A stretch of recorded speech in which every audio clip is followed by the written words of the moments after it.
सब मसीह भाई बहनों को एक बार फिर से जय मसीह की। परमेश्वर के अनुग्रह दया और कृपा से प्रभु ने हम सबको मिलने का मौका दिया, इसके लिए प्रभु का धन्यवाद करेंगे। और आज तारीख है 11/7/2025 और हम शाम का वचन पढ़ेंगे। भजन संगीता 1, 2 और 3 अध्याय इसके पढ़े सुने जाने पर प्रभु की आशीष हो। क्या ही धन्य है वह पुरुष जो दुष्टों की युक्ति पर नहीं चलता और न पापियों के मार्ग में खड़ा होता और न ठट्ठा करने वालों की मंडली में बैठता है, परंतु वह तो यहोवा की व्यवस्था से प्रसन्न रहता और उसकी व्यवस्था पर रात दिन ध्यान करता रहता है। वह उस वृक्ष के समान है जो बहती नालियों के किनारे लगाया गया है और अपनी ऋतु में फलता है और जिसके पत्ते कभी नहीं मुरझाते।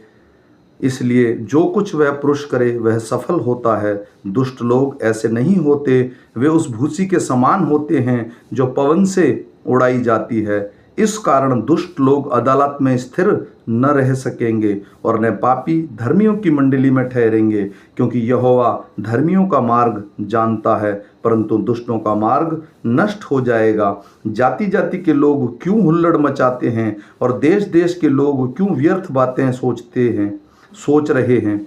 यहोवा और उसकी अभिषिक्त के विरुद्ध पृथ्वी के राजा मिलकर और हाकिम आपस में सम्मति करके कहते हैं, आओ हम इनके बंधन तोड़ डालें और इनकी रस्सियों को अपने ऊपर से उतार फेंकें। वह जो स्वर्ग में विराजमान है हंसेगा, प्रभु उनको ठट्ठों में उड़ाएगा। तब वह उनसे क्रोध में बातें करेगा और क्रोध में आकर उन्हें घबरा देगा। मैं तो अपने ठहराए हुए राजा को अपने पवित्र पर्वत सियोन की राजगद्दी पर बैठा चुका हूँ। मैं उस वचन का प्रचार करूँगा जो यहोवा ने मुझसे कहा, तू मेरा पुत्र है, आज ही तो मुझसे उत्पन्न हुआ। मुझसे मांग और मैं जाति जाति के लोगों को तेरी संपत्ति होने के लिए और दूर दूर के देशों को तेरी निजी भूमि बनाने के लिए दे दूंगा। तू उन्हें लोहे के डंडे से टुकड़े टुकड़े करेगा, तो कुम्हार के बर्तन के समान उन्हें चकनाचूर कर डालेगा। इसलिए अब हे राजाओं, बुद्धिमान बनो, हे पृथ्वी के नाइयों, यह उपदेश ग्रहण करो। डरते हुए यहोवा की उपासना करो और कांपते हुए मगन हो। पुत्र को चूमो, ऐसा ना हो कि वह क्रोध करे और तुम मार्ग में ही नष्ट हो जाओ, क्योंकि क्षण भर में उसका क्रोध भड़कने को है।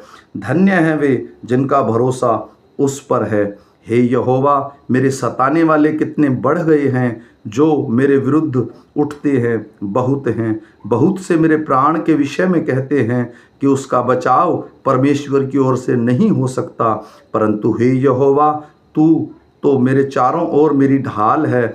तू मेरी महिमा और मेरे मस्तक का ऊंचा करने वाला है। मैं ऊंचे शब्द से यहोवा को पुकारता हूँ और वह अपने पवित्र पर्वत से मुझे उत्तर देता है। मैं लेटकर सो गया, फिर जग उठा, क्योंकि यहोवा मुझे संभालता है। मैं उन 10,000 मनुष्यों से नहीं डरता जो मेरे विरुद्ध चारों ओर पांति बांधे खड़े हैं। उठ हे यहोवा मेरे परमेश्वर, मुझे बचा ले, क्योंकि तू मेरे सब शत्रुओं के जबड़ों पर मारा है और तूने दुष्टों के दांत तोड़ डाले हैं। उद्धार यहोवा ही से होता है। हे यहोवा, तेरी आशीष तेरी प्रजा पर हो। आमीन। मेरे भाई और बहनों, फिर मिलेंगे सुबह के वचन के साथ। तब तक परमेश्वर का अनुग्रह और कृपा हम सब पर होती रहे। सबको जय मसीह की।